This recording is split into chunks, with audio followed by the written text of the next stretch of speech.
ایک جرم ایسا ہے جو تقریباً کامن ہو گیا ہے اور اس کے پھیلنے کی اسپیڈ بہت زیادہ ہے، وہ ہے بے حیائی. سمجھتے ہو؟ اس کو لوگوں نے جرم کی فہرست سے نکال دیا. میں عمرے پہ گیا تو مجھے جو روم ملا ہوا تھا اس کے ساتھ ایک روم تھا، اس میں ایک فیملی آئی ہوئی تھی. پوری رات ان کے کہہ ہاں ہوئی حال مجھے نیند ہی نہیں آتی تھی اس سے، اتنی زور سے آواز. ایک دن میں نکل گیا، میں نے ان سے پوچھا یار یہ تھوڑا رات کو تو آرام کر لو، کون ہو؟ تو پتہ چلا جی کزنوں کے ساتھ لڑکوں کا گروپ آیا ہوا ہے عمرہ کرنے کے لیے. میں نے ان سے کہا دیکھو عمرہ کرنا فرض نہیں ہے، لیکن آپ کی جو فیمیل کزن ہے اس کا آپ سے پردہ کرنا بولو ضروری. بالفرض پردہ نہیں کرتی تو کم از کم فری تو نہ ہونا. ہاں ایک جوان کزن بیٹھے ہوئے ہیں، یہ لڑکیاں بیٹھی ہوئی ہیں اور ایک ہی کمرے میں سو بھی ادھر ہی رہے ہیں، گپیں بھی ادھر ہی مار رہے ہیں. یہ کتنی بڑی خدا کے غضب کو دعوت دینے والی بات ہے.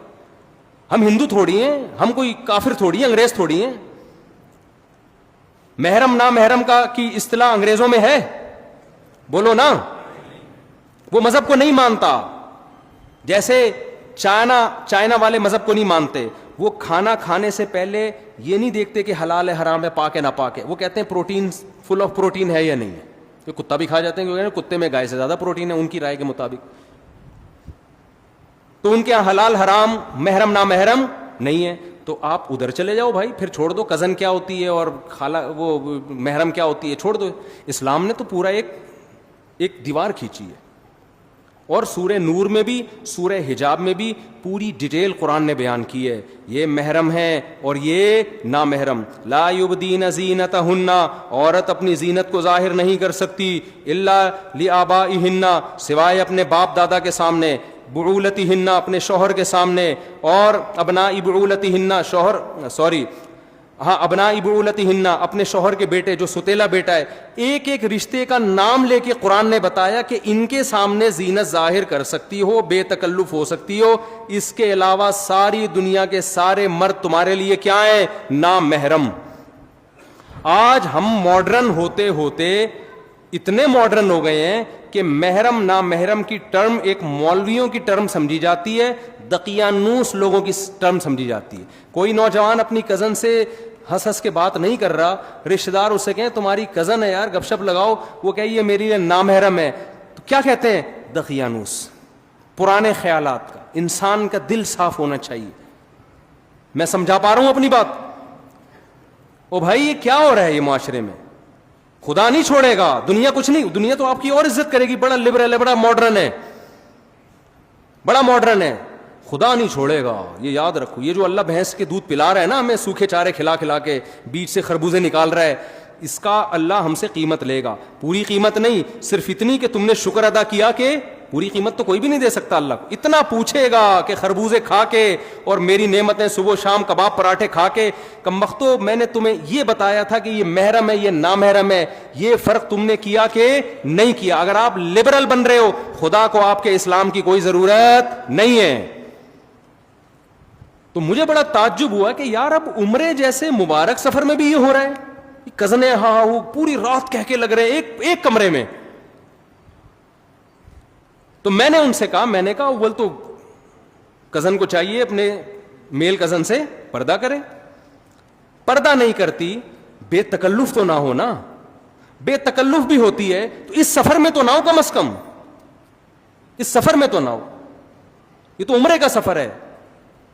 مذہب چند رسومات کا نام رہ گیا ہے جو اسلام کی. یہ پتہ ہے کیا ہے؟ اس بے حیائی سے آہستہ آہستہ ہمارا فیملی سسٹم کیا ہو جائے گا؟ تباہ. گورے آج جو گدے گھوڑوں والی زندگی گزار رہے ہیں نا، ابا کا ہی نہیں پتا، ان کے تو خالہ چچا ہی نہیں ہوتی. کبھی سنا اوباما صاحبہ کی خالہ آئی ہوئی ملنے کے لیے، عید پہ بلایا انہوں نے اس کو؟ ہوں گی، مجھے میں اتنا بڑا الزام نہیں لگاتا کسی پہ، لیکن کوئی ویلیو نہیں ہے ان کے یہاں. تو یہ آہستہ آہستہ جو بے تکلفیاں ہو رہی ہیں نا براڈ مائنڈڈ بن کے، اس کی سزا آپ کی نسلوں کو بھگتنی پڑے گی. کیونکہ یہ براڈ مائنڈڈ بنتے بنتے آپ پھر وہ حدود آہستہ آہستہ کراس کرو گے جو آج آپ برا سمجھ رہے ہو جس کو، لیکن کل وہ حدود کراس ہوں گی.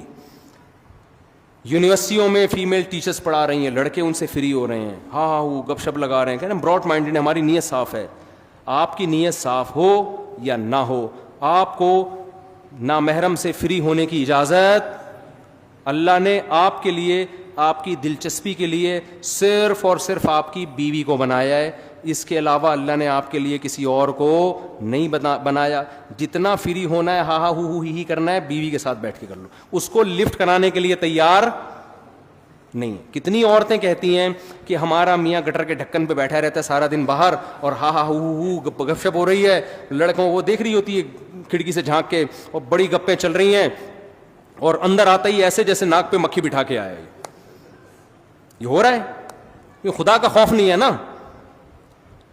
بیوی سے مسکرا کے بات کرنے پہ صدقے کا ثواب ملے گا, سالی سے مسکرا کے بات کرنے پر کوئی ثواب بولو نہیں ہے, کوئی ثواب نہیں. تو ہمارا خاندانی نظام آہستہ آہستہ کیا ہو رہا ہے, تباہ. اور خواتین کہتی ہیں ہمیں پردہ نہیں کرنا. بھئی آپ جب دفتروں میں لڑکوں کے ساتھ بیٹھ کے جاب کرو گی تو جو میرڈ لڑکا ہے نا, اس کی اپنی گھریلو لائف کیا ہوگی, خراب ہوگی. وہ آپ میں زیادہ دلچسپی لے گا, بیوی اسے بوجھ لگے گی. اور آپ میں بھی دلچسپی انٹرٹینمنٹ کے لیے لے گا, شادی کرنے کے لیے نہیں لے گا. چاہے میرے 4 شادیوں پہ 100 بیانات سنے ہوئے اس نے, پھر بھی نہیں لے گا. وہ بیان سن کے انجوائے کرے گا, باقی کہے گا چھوڑو یار, ایک کی ٹینشن اتنی ہے کہ روزانہ آلو پیاز ٹماٹر لانے پڑتے ہیں, تو پھر 4 دفعہ لانے پڑیں گے. تو اللہ نے عورت کو پابند کیا کہ وہ پردہ کرے, اور مرد کو پابند کیا کہ وہ نامحرم سے فری بولو مت. تو یونیورسٹیوں میں جو طلبہ ہیں, اسٹوڈنٹس پڑھتے ہیں, کو ایجوکیشن سسٹم ہے, اس کو ختم کرنا ہمارے کنٹرول میں نہیں ہے. میں تو کے پی کے جب بھی جاتا ہوں نا, پشاور اور کاغان, ناران, ان علاقوں میں کہتا ہوں خدا کا واسطہ اپنی نسلوں کی حفاظت کرو, کو ایجوکیشن سسٹم اپنے کلچر میں نہ آنے دو. اتنے کیسز ہیں کو ایجوکیشن سسٹم کی تباہی بربادی. ماں باپ یہ سمجھ رہے ہوتے ہیں ہماری بچی اتنی نیک صالح, اس کو نہیں پتا کہ وہ پروفیسروں اس کو غلط استعمال کر رہے ہیں. ایسے کیسز آئے ہیں, 20 سال کی لڑکی 45 سال کا پروفیسر 1 سال سے اس کے ساتھ بدکاری کر رہا ہے, اور لڑکی ایسے گھر کی کہ باپ سمجھ رہا ہے اس سے زیادہ, میری بیٹی سے زیادہ نیک کوئی ہو نہیں سکتا. یہ کیسز ہیں. تو بیوقوف بنانا لڑکیوں کو کوئی مشکل کام نہیں ہے. ہو سکتا ہے اس نے چھپ کے نکاح کر کے کر رہا ہو, لیکن یہ بھی تو غلط ہے نا. چھپ کے نکاح کر کے بھی اگر بالفرض وہ کر رہا ہے, ہم اچھی تعویل کر لیتے ہیں زنا نہیں کر رہا ہوگا, تو جب وہ ساری زندگی کے لیے تو نہیں کوئی کر سکتا نا ایسے, تھوڑے دنوں بعد چھوڑنا پڑے گا اس کو. کیا باپ کو پتا چل جائے کہ میری بچی کے یہ گل کھلا رہی ہے, وہاں جا کے اس کے دل پہ تو آرے چلیں گے. کچھ پتہ ہی نہیں ہے ماں باپ کو کیا ہو رہا ہے. بچیاں موبائل سب کے ہاتھ میں ہیں, وہاں جا کے فری ہو رہی ہیں. تو کو ایجوکیشن سسٹم تو زہر ہے معاشرے کے لیے, تباہی ہے. لیکن جب تک ہے ہم نہیں تبدیل کر سکتے. تو میں ان نوجوانوں سے کہتا ہوں آپ جائیں, پڑھیں, اور پتلی گلی سے واپس. ٹیچر سے کچھ پوچھنا ہو پوچھیں آپ, ہی ہا ہا ہو کی آپ کو اجازت بولو نا نہیں ہے. ریزرو ہو جاؤ آپ, نظر کی حفاظت کرو آپ. اللہ نے ہمارے لیے حلال راستے کھول دیے ہیں. نکاح کرنا پیغمبروں کی سنت ہے, بیوی سے محبت کرنا پیغمبروں کی سنت. ہمارے نبی جب گھر میں آتے مسکراتے چہرے کے ساتھ آتے تھے. آج دفتر میں جب کسی کلیگ سے بات ہوتی ہے نا, جو لیڈی ہو, بہت مسکراتے چہروں کے ساتھ بات ہوگی. اور جب گھر میں آتے ہیں تو بیگم کے ساتھ بات کرنے کا ٹائم ہے ہی نہیں. ہوتا ہے شروع میں 1-2 مہینے بڑے اچھی انجوائے کرتے ہیں لائف کو, گھوم رہے ہیں. اب تو فیس بک پہ تصویریں بھی ڈالنا شروع کر دی اپنی بیگم کی. اس کا بھی عورت کو نقصان ہو رہا ہے. یہ جو ہمارے معاشرے میں کلچر ہے نا اپنی بیویاں دکھانے کا, کیونکہ لڑکے یہ کام کرتے ہیں شو مارنے کے لیے. اس سے نقصان یہ ہوتا ہے کہ کسی کی بعض دفعہ انسان کو کوئی کم صورت والی لڑکی پسند آ رہی ہوتی ہے کسی بھی وجہ سے. ایسا بھی ہوتا ہے کہ اخلاق اچھے ہیں, خاندان اچھا ہے, کوئی بات نہیں, شکل اچھی نہیں ہے, عمر بھی زیادہ ہے, میں کر لیتا ہوں. ایسا بہت ہوتا ہے. لیکن اب لڑکے اس چکر میں نہیں کرتے کہ یار دوستوں کو ہم تصویر کیا دکھائیں گے, دوست مذاق اڑائیں گے, فیس بک پہ ہم کیا ڈالیں گے. اللہ نے چھپا دیا تھا نا کہ بیوی ہے, اس کو کیا کرنا ہے, یہ تمہارے گھر کی زینت ہے, اس کو چھپاؤ. دوستوں کے سامنے اس کو دکھانے کی ضرورت نہیں ہے. تو انسان کہتا ہے بھائی میں محبت کرتا ہوں. مجھے ہمارے ایک دو جاننے والے تھے, ان کی وائف بہت ہی بدصورت. تو میرے ایک دوست گئے ان کے گھر کھانا کھانے کے لیے اور کہا یار تم اتنے حسین جمیل آدمی ہو, تم نے بیوی کیا کیا لے کر آ گئے نا, وہ تمہاری تو وائف خوبصورت, وہ پوری دنیا کو دکھا رہے تھے وہ. تو بیگم صاحبہ نے کہیں کھانا بنایا, اتنا مزے کا کھانا تھا, یہ انگلیاں چاٹتا رہ گیا نا, دوست انگلیاں چاٹتا رہ گیا, یار یہ کھانا کس نے بنایا؟ اس نے کہا میری بیگم نے بنایا ہے. صحیح ہے نا, کہہ رہے میں نے اس سے اس لیے شادی کی ہے. تو انسان کوئی بھی خوبی دیکھ لیتا ہے, کبھی خاندان دیکھ لیتا ہے, کبھی شرافت دیکھ لیتا ہے. بعض دفعہ انسان کا معیار کچھ اور ہوتا ہے, آپ کو بدصورت لگ رہی ہے لیکن اس کو کیا لگ رہی ہے؟ خوبصورت لگ رہی ہے. تو جب چھپاؤ گے تو یہ تمام مصلحتیں حاصل ہوں گی. جہاں عورت کی نمائش والا کام ہو گیا تو پھر پورا محلہ جب تک خوش نہیں ہوگا نا, آپ اس وقت تک بیوی نہیں لے کر آؤ گے. وہ ہے نا کہ وہ ایک چھوڑو پھر زیادہ لطیفے ہو جاتے ہیں, پھر وہ افورڈ بھی نہیں کر سکتے. تو ہمارے معاشرے کا جو سب سے بڑا المیہ ہے وہ کیا ہے؟ بے حیائی. انٹرنیٹ پر فحش فلمیں, لڑکیوں سے چیٹنگ, لڑکیوں سے باتیں, یونیورسٹیوں میں گرل فرینڈ, یہ کلچر اتنا عام ہو گیا ہے. میں ایک پچھلے سال اپنے گھر والوں کے ساتھ کہیں تفریح پہ نکلا ہوا, تو کہیں ہم کالام یہ ناران کا خان ہے, بڑے خوبصورت علاقے, یہاں میں ہوٹل میں بیٹھا ہوا کوئی چائے وائے پی رہا ہوں گا, تو یونیورسٹی کے لڑکوں کا اور لڑکیوں کا پورا ایک گروپ آیا, پورا ایک گروپ آیا پنجاب سے, کوئی یونیورسٹی سے نا, لڑکے لڑکیاں وہ کہیں گھومنے پھرنے نکلے ہوں گے.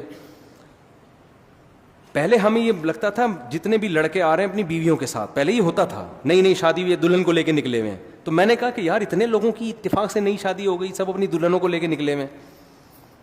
مثال کے طور پر 30 لڑکے 30 لڑکیاں ہوں گی, پتہ چلا کم بختوں میں ایک بھی میرڈ نہیں ہے, اور بڑے بے تکلف. اتنے میں اب بے تکلفی کی انتہا کہاں تک ہو گئی.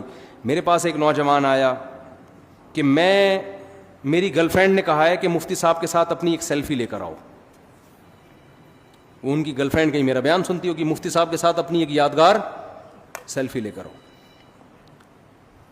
میں نے ان کو تو کچھ نہیں کہا, لیکن مجھے لگا کہ معاشرہ اب اتنا خراب ہو گیا ہے نا کہ ایک آدمی ایک مولوی سے عقیدت بھی کر رہا ہے, سیلفی بھی لے رہا ہے, لیکن اسے مولوی کے سامنے یہ بتاتے ہوئے شرم نہیں آ رہی کہ میں ایک ہفتے کے ٹور پہ, جس میں راتیں بھی گزارتے ہوں گے ظاہر ہے, میں اپنی گرل فرینڈ کو لے کے نکلا ہوں. اس کا مطلب یہ چیز اب ہمارے معاشرے میں بری, مولوی کو تو لوگ 100 دفعہ سوچتے ہیں نا, اب یہ ایسی چیز ہو گئی کہ مولانا صاحب کو بتا دی تو مولانا صاحب کہیں گے ہو کوئی بات نہیں, کوئی بات.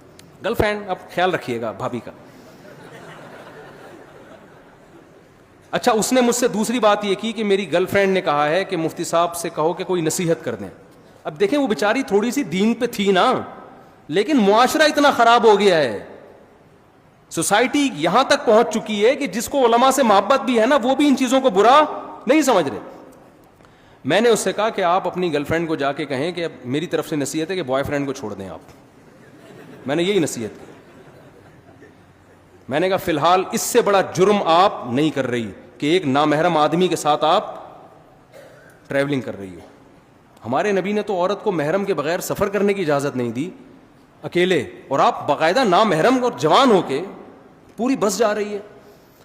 خوب سمجھ لو, غیر مسلم پہ دنیا میں عذاب نہیں آتے. مسلمانوں میں جب کوئی گناہ پھیلتا ہے نا تو اللہ اس کی دنیا میں سزا دیتا ہے. جو ہمارے اوپر جو اتنے عذابات کیے, کافروں کو کچھ نہیں ہوتا, کافروں کو تھوڑا, ان کے لیے تو آخرت ہے, مسلمان کو دنیا میں سزا ملتی ہے. تو خدا را ایک فیصلہ کرو, یا تو بے شرم بن جاؤ یا با حیا بن جاؤ. اور اللہ آپ کے جذبات کچلتا نہیں ہے. اللہ کہہ رہے گندا راستہ ہے اور ایک پاکیزہ راستہ ہے. گندے راستے کو چھوڑ دو, پاکیزہ راستے پہ آ جاؤ. پاکیزہ راستہ کیا ہے؟ نکاح والا راستہ. اور اس راہ میں نکاح شادی بیاہ میں جو ٹینشنیں آئے نا کہ خرچہ بڑھے گا, اللہ پہ توکل کر کے اس کو برداشت کرو. موسیٰ کلیم اللہ, حضرت موسیٰ علیہ السلام کا واقعہ قرآن بیان کرتا ہے. اللہ کے کلیم, انتہائی مقرب پیغمبر, انہیں جب لڑکی کے والد نے, ان کی زوجہ کے والد نے کہا کہ میں اپنی بیٹی آپ کو دوں گا اس شرط پہ کہ آپ 10 سال بکریاں چراؤ, کتنا بھاری بھرکم مہر تھا.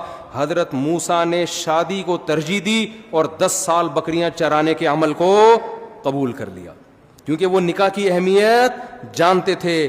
پیغمبروں نے نکاح کرنے کے لیے بڑی پریشانیاں اٹھائی ہیں, اور آج رشتہ مل رہا ہوتا ہے, لڑکا نکاح کرنے کے لیے تیار نہیں ہوتا کہ میں پہلے اپنے پاؤں پہ کھڑا ہو جاؤں, میں اسٹیبل ہو جاؤں. دیکھو خوب سمجھ لو, نکاح ہماری باڈی کی ریکوائرمنٹ ہے, یہ صرف سوسائٹی کی ریکوائرمنٹ نہیں ہے. اگر آپ کو شدید بھوک لگ رہی ہے, آپ یہ کہہ کے کھانے سے اوائڈ کرو گے کہ پہلے میں ذرا اسٹیبل ہو جاؤں پھر میں پراٹھے کھاؤں گا. آپ کہو گے یار جب تک میں کھاؤں گا نہیں میں اسٹیبل ہو نہیں سکتا, کیونکہ بار بار بھوک مجھے تڑپائے گی, ترسائے گی, مجھے کام نہیں کرنے دے گی. اسی طرح اللہ نے مرد اور عورت کے دل میں شہوانی جذبات رکھے ہیں, ان دونوں کا ملاپ یہ ان کی باڈی کی نیڈ ہے, ان کی فزیکل ریکوائرمنٹ ہے. یہ ریکوائرمنٹ جب تک پوری نہیں ہوگی آپ دنیا میں کوئی کام ڈھنگ سے نہیں کر سکتے. آپ آنکھ مٹکوں میں اور فحش فلموں میں ہی لگے رہو گے, اپنا ٹائم ان چیزوں میں ضائع کرو گے. تو نکاح اسٹیبل ہونے کے لیے ہوتا ہے, اسٹیبل ہونے کے بعد نہیں ہوتا. سمجھ میں آ رہی ہے کہ نہیں آ رہی ہے؟ آ رہی ہے تو عمل کر لو, نہیں آ رہی ہے تو جیسے چل رہے ہو چلتے رہو, گزارو, زندگی گزر جائے گی, مر جاؤ گے بغیر کسی پلاننگ کے. سمجھ رہے ہو؟ پھر جب قبر میں اللہ پوچھے گا نا مر ربو کا, کچھ تو کہیں گے ہمیں میں فری تھنکر ہوں, اور کچھ جواب دے دیں گے ہاں جی اللہ کو مانتے ہیں. تو پھر اللہ کہے گا تو اللہ نے تو یہ کہا تھا, یہ کیوں نہیں کیا؟ تو آپ کہیں گے بھائی میں اسٹیبل ہو رہا تھا. وہ مولانا عباد اللہ صاحب ہے نا تبلیغ جماعت کے, بڑا پیارا ملفوظ ان کا, وہ کہتے ہیں لوگ کہتے ہیں پہلے سیٹ ہو جائیں پھر ہم دین پہ آئیں گے, پہلے سیٹ ہو جائیں نا, پہلے سیٹ ہو جائیں. تو انہوں نے کہا سیٹ آدمی جبھی ہوتا ہے جب قبر میں جاتا ہے. جب قبر میں چلا جاتا ہے اس کو لٹاتے ہیں قبلے کی طرف, کہتے ہیں اب سیٹ ہے. اب کیا ہے؟ اب سیٹ. تو پورا سیٹ وہیں جا کے ہوگا, اس سے پہلے تو پھدکتا رہتا ہے, یہ کر لو وہ کر لو, کبھی بھی اسٹیبل نہیں ہوتا. تو یہ سارے کام بغیر اسٹیبل ہوئے. جب بھوک لگ رہی ہے تو آدمی کہتا ہے پہلے اسٹیبل ہو جاؤں. ایکچولی ابے بھائی کھا لے یار, اس کے بعد سوچنا, مانگ کے کھا لے اگر تیرے پاس پیسے نہیں ہیں, بعد میں پیسے دے دینا اس کو, یہی ہوتا ہے نا. تو اسی طرح یہ نکاح آپ کی باڈی کی ریکوائرمنٹ ہے, وہ بھائی پہلے اس ریکوائرمنٹ کو پورا کرو. ہر مرد جب بالغ ہوتا ہے اس کو بیوی چاہیے اور عورت کچھ اور چاہیے. تو یہ ہماری باڈی کی نیڈ ہے, اس کو پورا کرو. اس کے بعد پڑھائی بھی جاری رکھو, پڑھتے بھی رہو, کوئی نہیں, یہ گورے تھوڑی ہیں یار ہم, ورنہ یہی ہو جائے گا, بچے پیدا ہوں گے اور تمبو لگا رہے ہوں گے ابا اماں کی شادی میں. تو فیصلہ کرو ہم ادھر ہیں یا ادھر ہیں. اللہ تعالی ہمیں سمجھنے کی عمل کی توفیق عطا فرمائے. مختصر دعا مانگ لیتے ہیں. الحمدللہ رب العالمین والعاقبۃ للمتقین والصلاۃ والسلام علی رسولہ الکریم وعلی آلہ وصحبہ اجمعین. ربنا آتنا فی الدنیا حسنۃ وفی الآخرۃ حسنۃ وقنا عذاب النار. صلی اللہ تعالی علی خیر خلقہ محمد وعلی آلہ وصحبہ.